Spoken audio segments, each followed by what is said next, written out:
Khairia Online TV, kisima cha maarifa na burudani.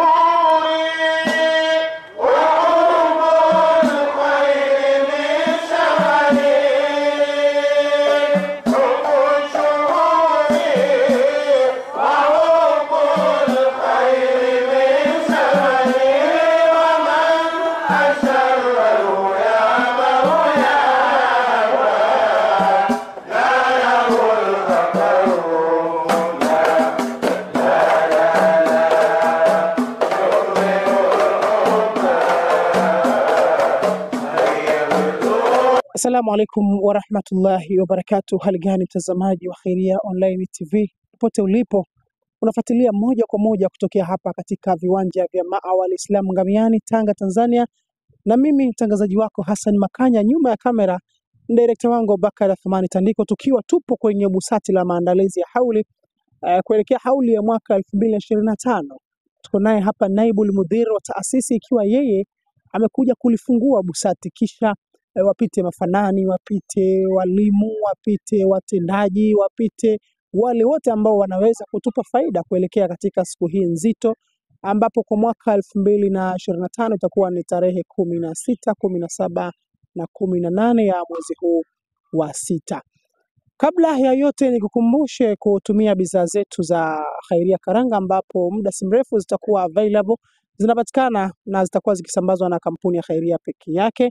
Lakini tuendelea kukukumbusha kwa wale wakazi wote wa Tanga kwamba kwa urahisi zaidi basi tembelea pale katika ofisi za mtaa wa Gofu kulipo na Mo Product, ambapo ni wasambazaji wa huduma za Mo kwa watu wa jumla na reja wote. Au namba za simu tazama hapo katika mkanda zinapita, zitakusaidia kuwapata kwa urahisi.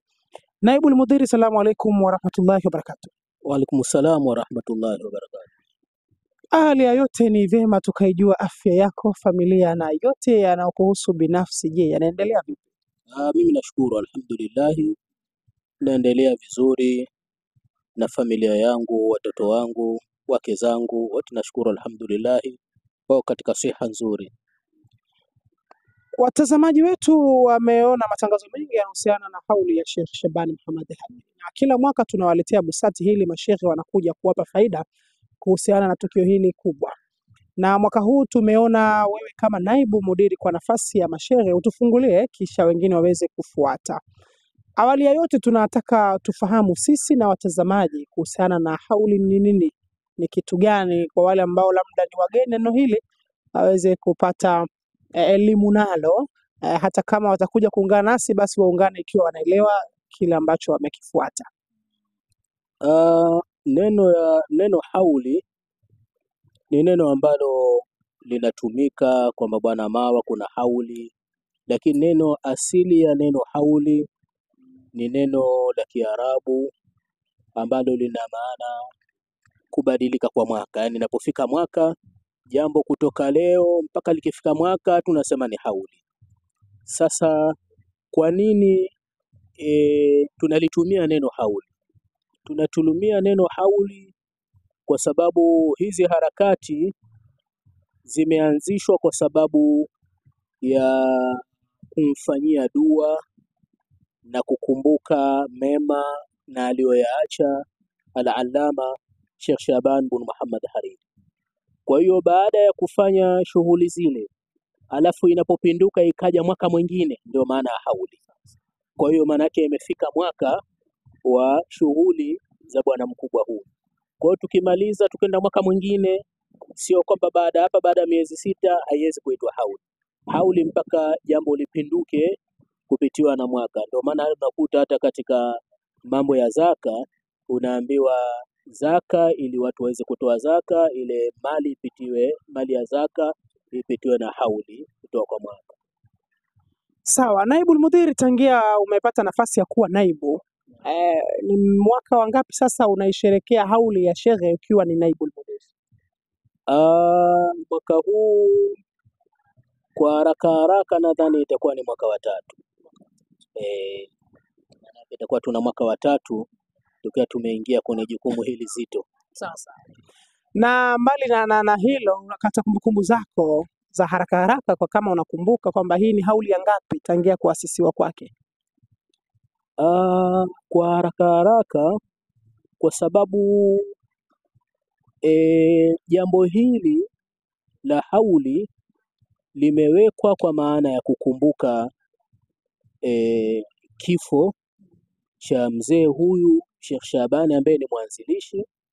Kwa hiyo tukisoma tarehe ya kifo chake, huyu bwana mkubwa yeye alikufa mwaka 1989. Maana yake mwaka 89, na mimi nimekuja Mawa mwaka 90. Maana yake mzee anakufa mwaka uliofuata ndio nikajiunga Mawa Islam. Kwa hiyo nadhani ukipiga hesabu kutoka 90 mpaka sasa hivi hakukosi miaka 35 hivi. Nadhani kitu kama hicho. Nadhani ina miaka kama 35 hivi. Naibu, kwenye swala la unaibu mudiri, kabla hujakuwa naibu na baada ya kuwa naibu, harakati za maandalizi ya hauli umezifanya ukiwa na miaka mitatu za unaibu. Unaona kuna tofauti gani wakati ulivyokuwa si naibu na ulivyokuwa naibu katika kuandaa hauli ya shekhe wako? Tofauti ilikuwa kubwa. Yaani tofauti ni kubwa. Kwa sababu kipindi ambacho sio kiongozi, nilikuwa nikikaa nikibweteka kuona kwamba viongozi wapo watafanya jambo. Lakini sasa hivi nimekuwa ni mtendaji mkuu katika swala la kielimu na katika masala ya kusimamia madarasa.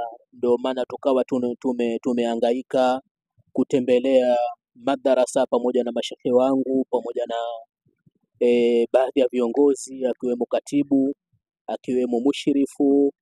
Tukenda tukatembelea katika matawi kuweza kuitangaza taasisi yetu kielimu na pia kuhamasisha. Lakini haya wakati sio kiongozi ilikuwa najiona kama bwana Hassan Khairia. Yeye anaona tu akaa mambo ataenda. Lakini sasa hivi imekuwa siko hivyo. Kwa sasa hivi tofauti iko hivyo. Iko kubwa. Na hapa umegusia ziara ambayo ilifanywa na mashehe unaokuwa mmoja wapo. Kwa haraka sana, faida iliyopatikana kupitia ziara ile kwa haraka, yani ile ambayo umeona tu kwamba hii ziara tumezifanya lakini faida imepatikana. Wewe umeona faida gani iliyopatikana kwa ziara zile za kuzunguka matawi zaidi ya yote katika Tanzania? Faida ilikuwa kubwa sana. Ni kubwa sana. Kwanza, faida ya kwanza, wale wadau wetu, waumini wetu ambao sisi tunawaongoza, kwanza walifurahi. Kwanza kutembelewa na viongozi wao, walifurahi mpaka kufikia kwamba kutuhamasisha kwamba inabidi kila mwaka mashehe muweze kututembelea. Lakini pia faida ambazo tumepata, tumetembelea maeneo, tumeona jinsi watu wanavyojali elimu, na pia faida ambayo tumeona kuna baadhi ya sehemu ambazo watu hawajali elimu. Manake pia ni faida. Manake faida yake nini? Faida maana yake ile tumeliona kwamba sehemu fulani na sehemu fulani wao hawajali elimu. Kwa hiyo tukaweza kwamba tutachukua hatua ili kuweka sawa. Lakini pia yale maeneo ambayo tumeona ni watu ambao wana mwamko wa kutaka kusoma na nini, pia tumeona kwamba hapa kuna hili. Kwa hiyo huku nako tunakuwa tukutizame kwa macho manne. Kwa hiyo faida zimekuwa nyingi sana katika kutembelea, na pia tumepata taarifa haswa kwa walimu wetu ambao wako Lushoto. Wengine wamesema wao watalalia hapa kuhakikisha siku ya ufunguzi asubuhi wako pamoja na sisi. Kwa hiyo ni moja katika ya faida hizo ambazo tumepata. Kabla tujaenda deeply kwenye maswali yanayohusiana na hauli yetu ya mwaka huu, tumalizie hapa kwamba wakati unakuwa naibu, uliona mashehe wakifanya kazi na ulivyoingia ulikuta kazi nzuri zilizofanywa na mashehe zako na viongozi uliowakuta.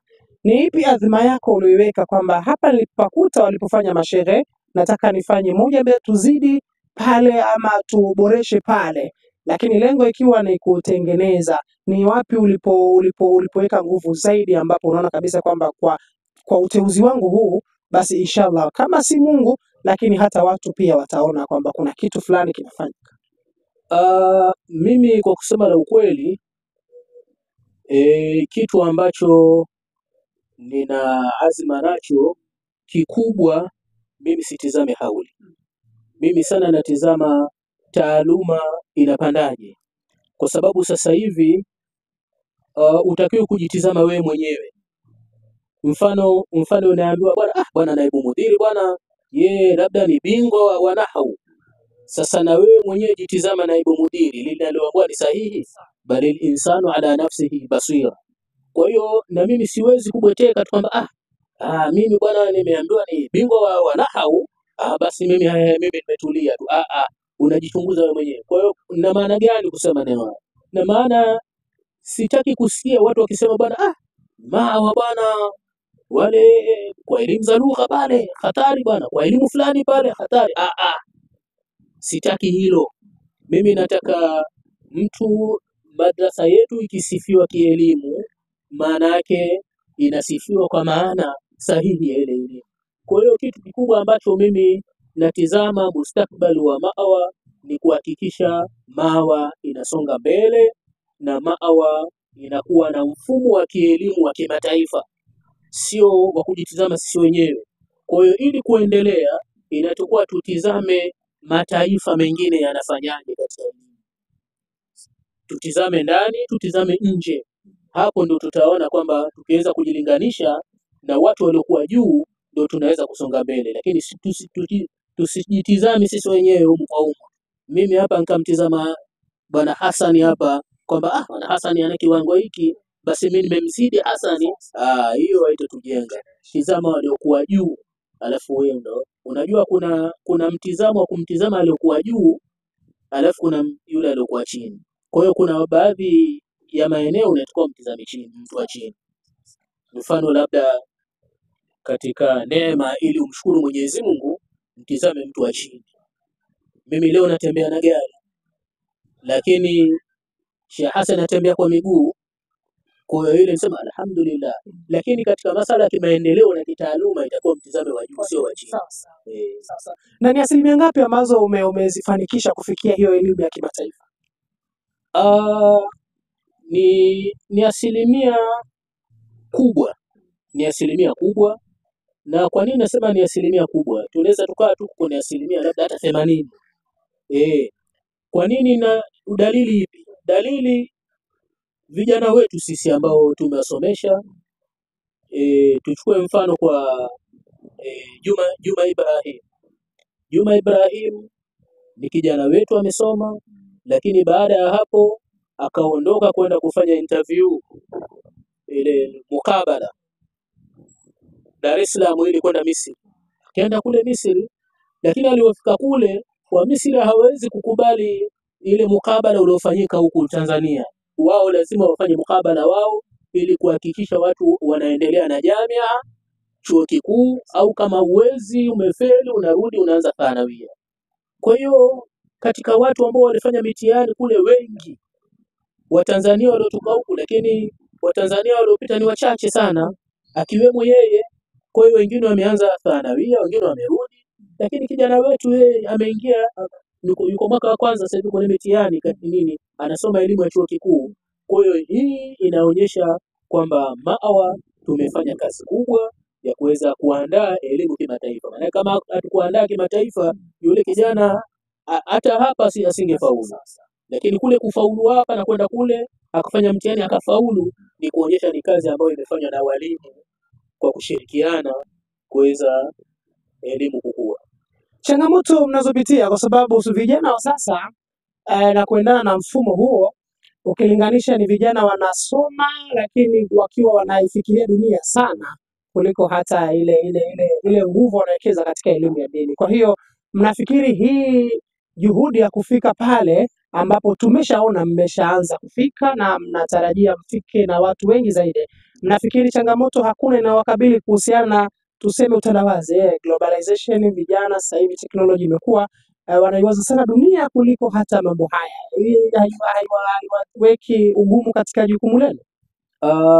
Hilo lazima ugumu uwepo, ugumu lazima uwepo, na ugumu wenyewe, unajua elimu ya dini inatakiwa isiwe imechanganywa na mambo mengine ya kidunia.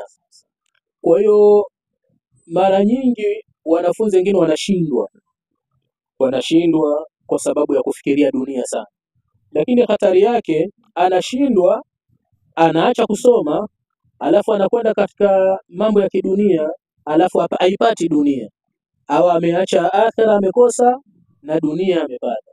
Lakini sisi tunajitahidi sana kusomesha, lakini pamoja na kutoa nasaha. Huwa wale wanaotusikiliza wanasoma, alafu akipata shahada, akiondoka utawaona wanakushukuru Mwenyezi Mungu, bwana tunashukuru bwana, mimi mwenzangu fulani alikuwa nasoma naye lakini yeye ameacha, lakini hatimaye mimi najiona na maisha mazuri kuliko yeye. Kwa hiyo kitu kikubwa, we soma dini. Ukisoma dini basi Mungu hawezi kukudhalilisha. Mimi hapa sina mshahara, lakini mna wake wawili na nyumba na gari ile inahitaji mafuta kila siku, inaharibika, natengeneza, lakini hakuna anonilipa mshahara, hakuna tajiri, hakuna nani anonilipa mshahara, lakini Mwenyezi Mungu ndio amenidhamini maisha yangu. Kwa hiyo ukiwa na fikira hii na ukawa umesoma dini na usimamia dini, huwezi kutetereka. Kuna kasumba kubwa ya wanafunzi wanaosoma, lakini mwisho wa siku wakihitimu, basi wakirudi mtaani haionekani athari ya elimu zao, kwa maana wanaweza wakaenda kufanya mambo ambayo si walioyasomea. Mfano, mtu amesoma mpaka thanawi, lakini akamaliza akawa muuza machungwa, ama akamaliza akawa ni mpiga debe na akajifahari kwamba yeye ana shahada. Taasisi ya Maawa, ukiwa kama naibu mudiri, hili mnaliandaa vipi kuhakikisha kwamba wanaohitimu wanaenda kusimama na kuwa na hadhi na kile walichokisomea? Sisi ambacho tunachojiandaa nacho ni kuweza kumpa mwanafunzi elimu sahihi, na baada ya kumpa mwanafunzi elimu sahihi basi na kumwelekeza njia. Sasa kuelekeza njia kuna mawili. Unaweza kumwelekeza mtu njia akafata njia hiyo, au unaweza kumwelekeza njia asifate njia hiyo. Kwa hiyo wale ambao wamefata njia hiyo, basi utawaona wamekwenda na wanaishi katika maisha yaliyokuwa sahihi. Wale ambao hawakuelekea katika njia hizo, basi Mwenyezi Mungu yeye ndio mwenye taufiki ya kumpa taufiki mtu kuongoka. Turudi kwenye hauli kidogo. Umekuwa mwandaaji wa kasida mpya kwa mwaka wa 3 kama si wa 4 sasa, na zimekuwa zikifuatiliwa sana, na hasa watazamaji wetu wa Khairia TV wamekuwa na maswali mengi kwamba mwaka huu vipi, mbona tusikie, lakini kwa sababu leo naibu ndio umetufungulia na wewe ndio mtunzi, tunaomba utuweke wazi kwamba mwaka huu kuna lipi jipya ambalo limeandaliwa kwenye siku ya Samaa, ama siku ya Maulidi, ama katika matukio haya ambayo yako mbele yetu. Suala la kasida mpya, ni kweli mimi ndio mtunzi wa kasaida, lakini niliwaandaa vijana, lakini wakati nawaandaa huwa walikuwa wakiandika wakiniletea, natizama, wakishatizama naona haifai, naipiga mkasi. Kwa hiyo ninapoipiga mkasi namwambia karudie. Kwa hiyo walikwenda hivyo. Sasa ikafikia kijana mmoja ambaye ni Juma Ibrahimu, alianza kasida kuandika kama katika kujifunza, lakini akapata safari ya kwenda kusoma Misri, lakini nikampigia simu akiwa yuko kule, nikimwambia bwana, inabidi ujitahidi uweze kuandaa kasida mpya. Sasa uandae kasida utuletee. Basi hili likampa hamasa, akashukuru kwa kumkumbusha lile. Kwa hiyo aliandaa kasida ambayo kasida yake ilikuja kutana na kasida yangu ambayo ile ilisema humu wala tarqudu wal tarhalu hayya bina fil maali harwilu. Kwa alipokutana na kasida hii, tulipowapa wale watia sauti, basi wakaitia sauti kasida yangu hii, ile ya Sheikh Juma ikawachwa.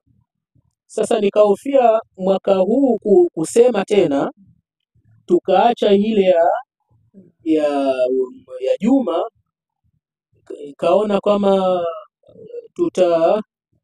kile kipaji chake tutakishusha, kuona kwamba mimi bana nikiandika bana naibu kasida yake yeye ndio inayo. Kwa hiyo baada ya kuitizama, ndio mwaka huu mimi sikusema, ili ishughulikiwe ile, ili iweze kufanywa kazi. Kwa hiyo tunashukuru, alhamdulillah, imefanywa kazi. Na tumezoea Ustazi Ngare bin Juma Al-Hadhali ndio anaikuwa mnaandamana naye, wewe ukitunga yale kasauti, na mwaka huu hii ya Juma Ibrahim mti sauti atakuwa ni yeye kama ilivyozoeleka? Hapana, aliyotia sauti sio yeye, lakini ameshiriki. Kushiriki si kwamba kasida hii imetiwa sauti na watu wawili. Kasida hii imetiwa sauti na bwana Hamis Bonge, maarufu Bonge. Yeye ndo alitia sauti, lakini kwa sababu Ngare Ustadhi Ngare ni mzoefu, ikabidi akakaa na Ustadhi Sanuhu kuweza kutizama ile mipito. Kwa hiyo wakaipitisha. Basi baada ya kupitishwa ile, na mimi nikaja nikaisikiliza ikiwa inapigwa zile dufu, basi nikaiona imekaa vizuri, mashaallah. Kwa mwaka huu tegemee vitu vipya kutoka kwa wanafunzi ambao mmewaandaa kwa mikono yenu wenyewe. Mashaallah, kutakuwa na vitu vipya, lakini pia mtunzi wa kasida hii ambayo ya mwaka huu amejitahidi ile kasida yake inaonyesha picha ya jambo lenyewe lilivyo. Kwa sababu kama tulivyosema mwanzo, jambo hili linahusiana na dua ya shekhe wetu. Ndio maana yeye katika beti yake alisema irhami sheikha abal alwi zahida. Mbona akasema bijahi nabii, ametumia kutoka bijahi nuri, bijahi nabii, kitu kama hivyo.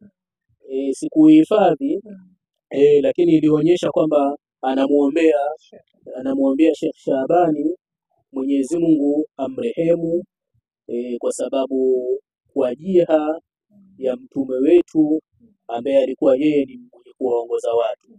Kwa hiyo alafu ndani yake pia akasema huwa al-bahru judan yakdifu durra daima.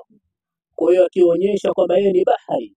Kwa hiyo anamuelezea zile sifa sasa, zile sifa za Sheikh Shabani ni kama bahari, kwa sababu bahari ina ukarimu, inatupa samaki, inatupa kamba, tunakula msueli bila malipo yoyote. Kwa hiyo ametumia elimu za balagha kuonyesha. Kwa hiyo ukiitizama ile utakuta ndani yake anasifu elimu ambayo alikuwa sisi tunaipata kupitia kwa Sheikh Shabani, na akimwombea dua. Kwa ni kasida ambayo nzuri, alafu amejitahidi kwa kweli, kwa sababu ndo kasida yake ya kwanza, lakini ametumia Bahru Tawil, ambayo Bahru Tawil ile ni miongoni mwa bahari ngumu kidogo katika utunzi.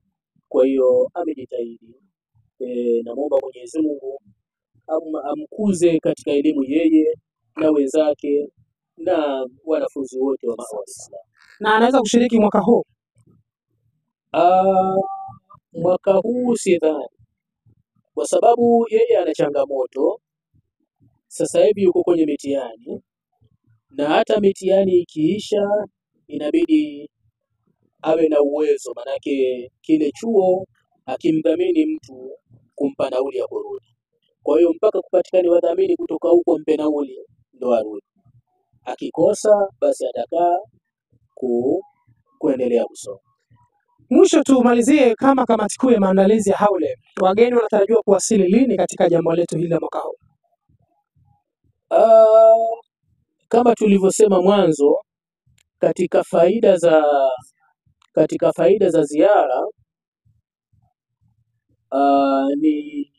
ni hii ambayo umeuliza. Siku zote huwa ile siku ya kwanza ya ufunguzi utakuta watu wanakuja jioni, matawi yanaanza kuingia jioni, lakini kutokana na ile tembea yetu na kuhamasisha kuwatembelea waumini wetu, tumepata taarifa kwamba ile siku ya Jumatatu ambayo itakuwa ni ufunguzi, ambayo itakuwa ni tarehe 16, Jumatano yake watu watalala hapa. Kwa hiyo maana yake asubuhi tutaamka nao. Kwa hiyo huenda hauli ya mwaka huu ikawa na watu ikafurika. Sasa. Na kwa muktasa ratiba yetu ya hauli mwaka huu kama vipi? Sisi huwa ratiba zetu hazibadiliki.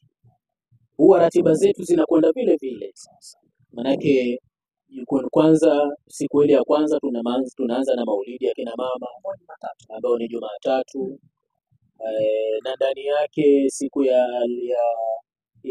ya Jumanne ambayo itakuwa ndio siku yetu ya pili ambayo kutakuwa na samaha, lakini pia kutakuwa na vikao vya walimu na mengineyo ambayo itakuwa ni harakati za ndani. Siku ya mwisho ambayo itakuwa ni Jumatano, itakuwa hiyo ndio hauli. Unawaambiaje wale ambao wana chembe hata kidogo tu ya elimu ya Sheikh Shabani ambao huwa wameitenga hauli kwamba kila mwaka wao wanafuatilia tu kwenye khairia, wanafuatilia kwenye mitandao, lakini hawashiriki, na uwezo wa kufanya hivyo wanao, kuna kitu wanakikosa kwa kutokufika kwao hapa kwa makusudi? Ndiyo, kuna kitu wanakosa. Kitu ambacho wanakosa kwamba kwanza ni kusahaulika, lakini pia ile kukutana na Waislamu wenzako, kukutana na ndugu zako ambao huenda labda mlisoma pamoja, kubadilishana fikra. Maana tunapokaa katika vikao huwa tunakaa kwa ajili ya kuhimizana kuipeleka taasisi yetu mbele, kuweza kutoa michango ya mali, kutoa michango ya nguvu uliokuwa nayo. Sasa unapokuta wewe unajitenga sehemu katika jambo ambalo wewe ulisoma hapo, kidogo kuna vitu vinapungua kwa. Kuna vitu vinapungua. Kwa hiyo unawashauri kitu gani kuhusiana hilo? Kushauri, tunatakiwa, mimi nawashauri kwamba mtu ajifanyie tathmini. Mfano labda umesoma Maawali Islam, lakini sasa hivi uko Shinyanga. Labda jiulize kwa nini uko Shinyanga sasa. Alafu unasomesha. Elimu ile umepata wapi? Asili yake wapi? Je, ukiwa uko Shinyanga na umepata elimu ya Maawali Islam, mchango wako Maawali nini? Kwa hiyo kila mmoja atoe mchango wake. Unaweza usije lakini ukachangia labda fikra, ukachangia nini, lakini kikubwa inatakiwa ukusanyike na wenzako, muwe pamoja, kujadili mambo ya taasisi yenu. Lakini unapokuwa umesoma tu lakini basi unaondoka, inakuwa huu ni mtihani. Sasa ndio maana kama sisi wengine hakuna mtu mimi aliyolazimisha kukaa baada ya kumaliza kusoma elimu yake. Umeona? Mimi kila anomaliza elimu yake anaondoka. Lakini sisi tulisoma, baada ya kusoma tukawa tunasomesha. Baada ya kusomesha ndio tukawashawishi sasa wazee wetu, sasa wakaona kwamba huyu hatuwezi tukamuondoa, huyu hatuwezi tukamuondoa, huyu hatuwezi tukamuondoa. Lakini ilikuwa baada ya kutumikia. Lakini nisingetumikia kwamba ningemaliza shahada yangu ningeondoka. Hakuna mtu ambaye angenini. Kwa hiyo mimi niliona kwamba kwa kuwa nimesoma basi nina haki ya kutumikia Mawa. Lakini pia kitu ambacho kimenizuilia hapa ni mzee wangu alinipahusia kwamba wewe baki Mawa Islam. Hata mimi nikiwa nimeondoka, wewe baki Mawa Islam, usiondoke Mawa Islam. Lakini ikifikia utakiwi Mawa Islam, usikae ukateseka. Sawa. Kwa hiyo ndio hivyo, ndio mpaka sasa hivi tupo na ninaishi Mawa Islam, ninaishi kwa amani. Kwa hiyo siwezi kufikia kwamba nikikumbuka usia wa mzee ni kuwa kwamba nitabaki, kwa sababu bado Mawa Islam bado inanihitaji, na sio kwamba inanihitaji, na mimi bado ninahitaji Mawa Islam, kwa sababu ni taasisi yangu, lakini pia ni taasisi ambayo imeona kwamba mimi kwamba kidogo na mimi naweza nikaiongoza Mawa Islam. Kwa hiyo watu waliokudhamini wakakupa cheo kikubwa katika taasisi ya Mawa Islam, maana yake ukizungumzia mudiri ni naibu mudiri, naibu mudiri ndio mudiri sasa. Na mzee kila siku ananiambia mwanangu, mimi nikiondoka wewe ndio mudiri sasa. Kwa hiyo angalia sana. Kwa hiyo ni watu ambao wamekuamini. Kwa hiyo basi tupo, ila kikubwa ni kumwomba Mwenyezi Mungu. Kwenye makundi mengi kama hivi kila mtu ana lake, kwa hiyo tumuombe Mwenyezi Mungu, kama kuna shari, kama kuna hasadi, kama kuna nini, zote Mwenyezi Mungu atuepushie, mimi na wenzangu ambao tunaongoza Mawa Islam. Kwa kumalizia, kwa sababu tayari muda wetu umetupa mkono, swali hili ni la uzushi kidogo. Yaani wakati napoingia hauli kama hivi, hasa ukiwa naibu mudiri, je, unatumia muda wako mwingi kufikiria namna gani utoke kwa ajili ya hauli? Yaani siku ya Samaa nivaeje, siku ya kilele nivaeje? Unapoteza pesa, gharama, hili linakushughulishaga ikifika siku kama hizi? Unajua kujipamba ni jambo zuri. Ndio maana hata Mwenyezi Mungu akatuambia chukueni mapambo yenu mnapokwenda kuswali. Kwa hiyo imezungumzwa kuswali, lakini kuswali na sehemu nyingine muhimu, maana swala ni jambo muhimu. Kwa hiyo kama swala ni jambo muhimu, nataka ukienda pale kuswali umependeza. Je, kukaa kumswalia Mtume sallallahu alaihi wasallam nao ni swala hiyo, lakini ni swala kumswalia Mtume, maana pale inatakiwa upendeze na nini, kwa ni jambo zuri. Lakini mimi mara nyingi sishughuliki sana nayo, sishughuliki sana. Mimi kishapiga pasi navaa, yani kwa sababu yani kuna mambo ambayo yako kichwani mwangu ambayo hayo ndio yananilaza macho. Mimi yananilaza macho, mimi nikiona watu vijana elimu kwao wanaiona mtihani. Kwa hiyo ni vitu ambavyo mimi kuna vitu vya umuhimu zaidi ndio ambavyo vinaniumiza sana. Lakini ile kusema hii yangu hii ya hauli iwe kiandae kabisa hii. Hiyo itakayopatikana ina kitu kinachotakiwa kwangu mimi. Japo kama nilivyotanguliza kusema ni vizuri. Lakini kwangu mimi nitatizama tu hii kanzu sitoivaa watu wakaonyeshana vidole. Mbona kani kanzu hivi?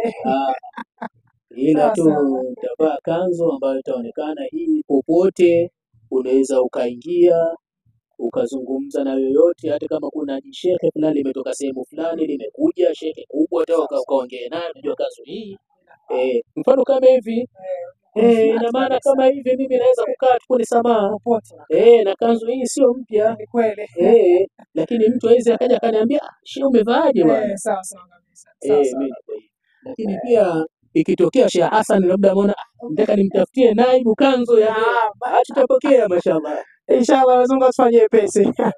Naibu, una lote la mwisho la kumalizia? Mimi la mwisho la kumalizia ni kwanza ni kumwomba Mwenyezi Mungu ili aweze kuifanikisha hadhara yetu hii, lakini pia ni muombe Mwenyezi Mungu aweze kuwapa pepo viongozi wetu ambao wametangulia mbele ya haki, akiwepo almarhum Sheikh Shaban bin Muhammad Hariri, lakini vile vile na wazee wake kina mzee Muhammad Salim ambaye ndio sijui tutamhitaji, maana yake Sheikh Shaban sisi ni babu yetu. Sasa Sheikh Muhammad Salim Mrima, huyu ni alama mwanachuoni mkubwa ambaye yeye amemsomesha Sheikh Shaban. Kwa hiyo hawa ni watu wakubwa sana kwa Mwenyezi Mungu. Tunaomba Mwenyezi Mungu awape pepo, na mzee Ali ambaye ndio pia ni mwalimu wa Sheikh Shaban, lakini pia na mashehe wetu kina Sheikh Salim Qasim, kina Sheikh Ahmadi, kina Sheikh Zaidun na wengineo, ndugu zetu ambao tulisoma nao, kina Sheikh Juma Mtoa, ambao wote hao kina Sheikh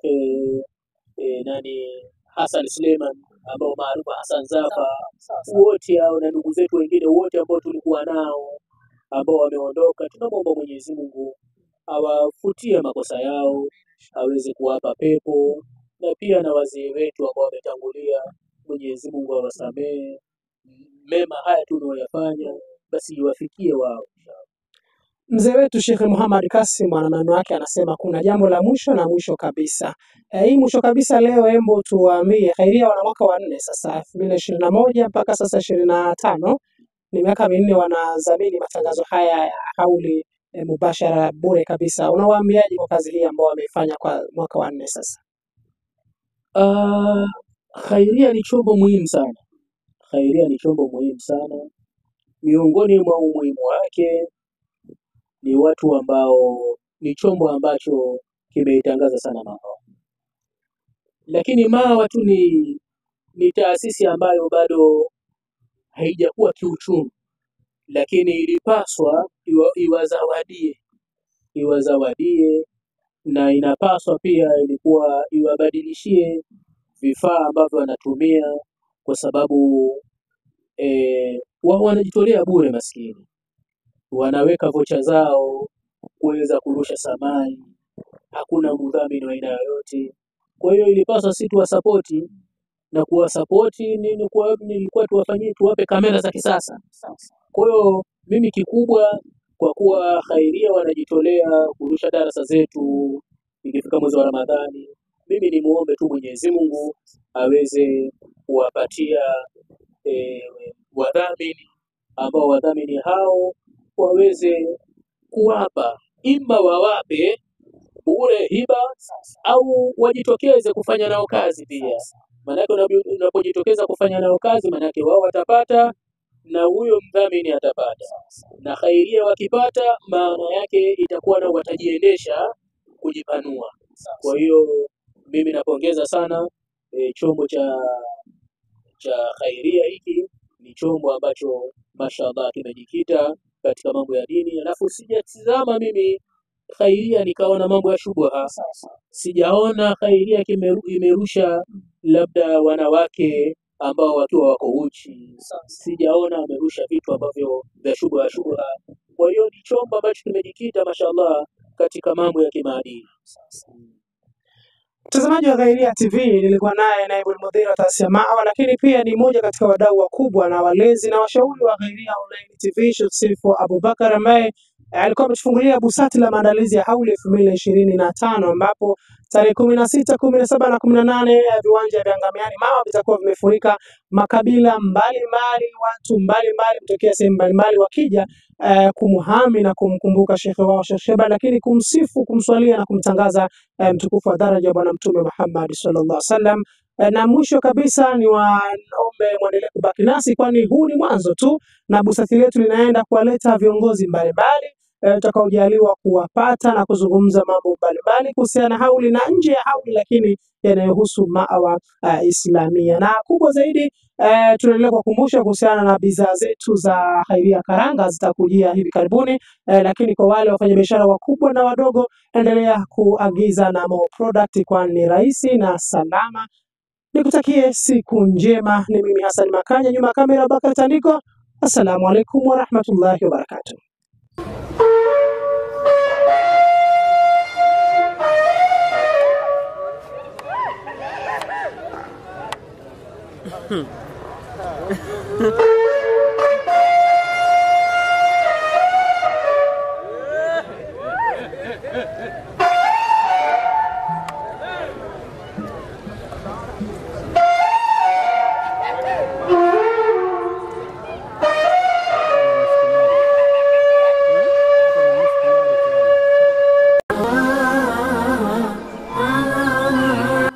Khairia Online TV, kisima cha maarifa na burudani.